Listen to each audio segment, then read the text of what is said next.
Hello friends. जैसे कि मैंने बोला था ना कि अपने नेक्स्ट लेक्चर में हम लोग डिस्कस करेंगे एक एग्जांपल जो कि जिसका मैंने क्वेश्चन आपको पहले ही दिया था, जो कि if coefficient of x to power 7 in ax square plus 1 upon B X raise to the power 11 is equal to t the coefficient of x to the power minus 7 in ax minus 1 upon bx square. So which relation between a and b is satisfied?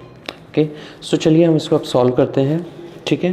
So as per the question which we have that the coefficient of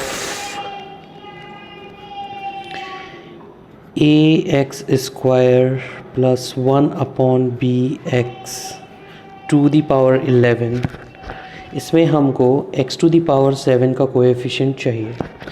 जैसे कि मैंने आपने बोला था ना कि जब भी हम इस तरीके के क्वेश्चंस करेंगे तो we will go with the general term expansion.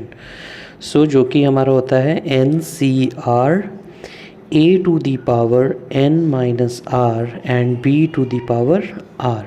Okay. Here अगर हम इसकी जनरल टर्म लिखेंगे इस पर्टिकुलर टर्म्स की, बाइनोमियल टर्म की, वो कैसे होगी. यहाँ पे अगर आप नोटिस करिएगा तो n इज़ इक्वल टू 11 है, a is equal to basically ax square है. ठीक है. And b is equal to 1 upon B X है. ओके. तो अब हम क्या करते हैं, इसकी जनरल टर्म लिखते हैं. तो इसकी जनरल टर्म क्या होगी, 11CR a की जगह क्या है, ax square to the power n minus r and b क्या है 1 upon bx to the power r. ठीक है. अब हम इसको एक्सपेंड करते हैं आगे. तो क्या होता है हमारे पास, हम x 11CR, अब हम केवल x को अलग कर देंगे और कोएफिशिएंट्स को अलग रखेंगे. a कोएफिशिएंट है, a to the power n minus r, a to the power n minus r. यहाँ पे b कोएफिशिएंट है, b is equal to b की पावर क्या है -1. इसका कोएफिशिएंट क्या हो जाएगा, b to the power minus r. Okay. And x क्या चलेगा, x टू द पावर यहाँ से 2 है और ये दोनों आपस में मल्टीप्लाई हो जाएंगी. 2 into n minus r and x to the power minus r. Okay.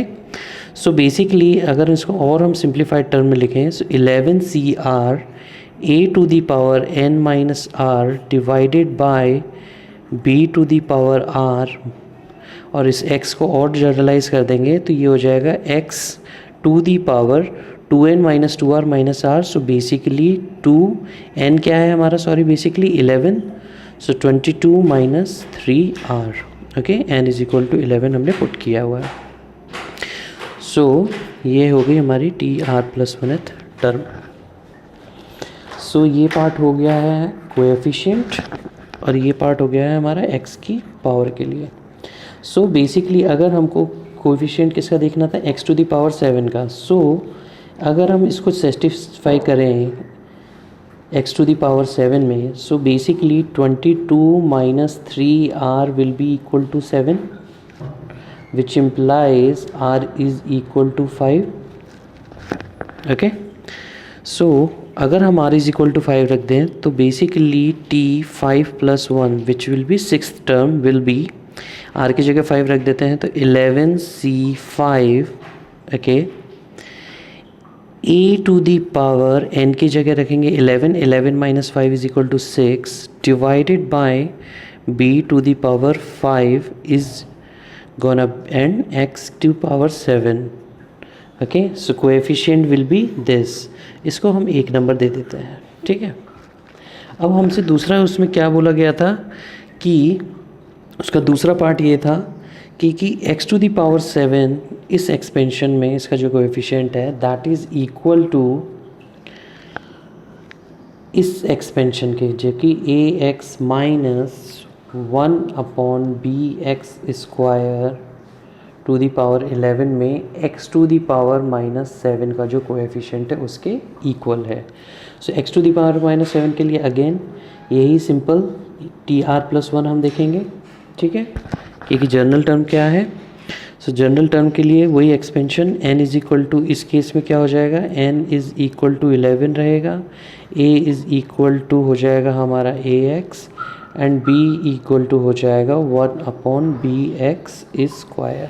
Okay, सो अब हम क्या करते हैं, इस जनरल टर्म लिखते हैं इसकी। So basically TR+1 is equal to what, 11CR, a की जगह क्या लिखेंगे, ax to the power 11 minus r and 1/bx square की power r।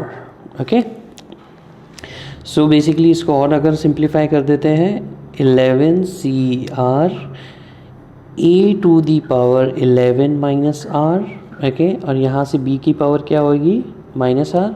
So basically b to the power r इस तरीके से लिख लिया। और अब x की कैसे कैलकुलेशन होगी, x to the power 11 minus r, और ये वाला x माइनस 2r करके आएगा, सो माइनस 2r लिख सकते हैं ऐसे।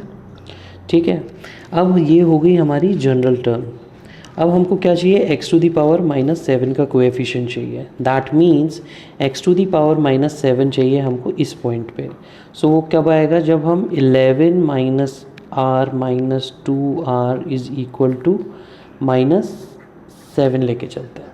ओके, अगर हम इसको -7 लेते हैं तो ये बन जाएगा 3r is equal to 18 which implies r is equal to 6। Okay, तो अगर हम r को 6 लिखते हैं तो ये बेसिकली r+1 बिल्कुल बोला जाए तो 7th term will have the x to the power -7।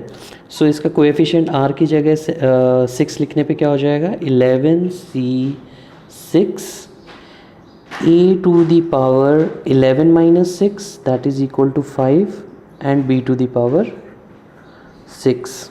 Okay, so ये हमको मिल गया x टू दी पावर -7 का कोएफिशिएंट, ये हो गया 2। तो अगर हमने शुरुआत पे क्वेश्चन में पढ़ा था तो उसमें बोला था ना कि x टू दी पावर 7 का और इस एक्सपेंशन में x टू दी पावर -7 का कोएफिशिएंट इक्वल है। दैट इम्प्लाइज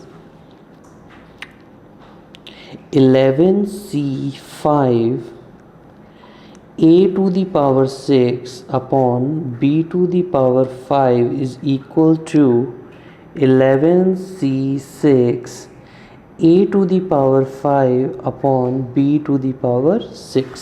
ओके, और अगर हम कॉम्बिनेशन प्रॉपर्टी से देखेंगे तो 11 माइनस 5 इज इक्वल टू 6 है। सो बेसिकली देखा जाए तो ये आपस में कट जाएंगे।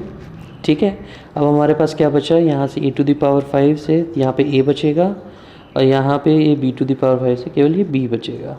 ओके, तो देखा जाएगा तो इसको अगर हम आगे सिंपली सॉल्व करते हैं, so which will give us ab is equal to 1। So that is the answer.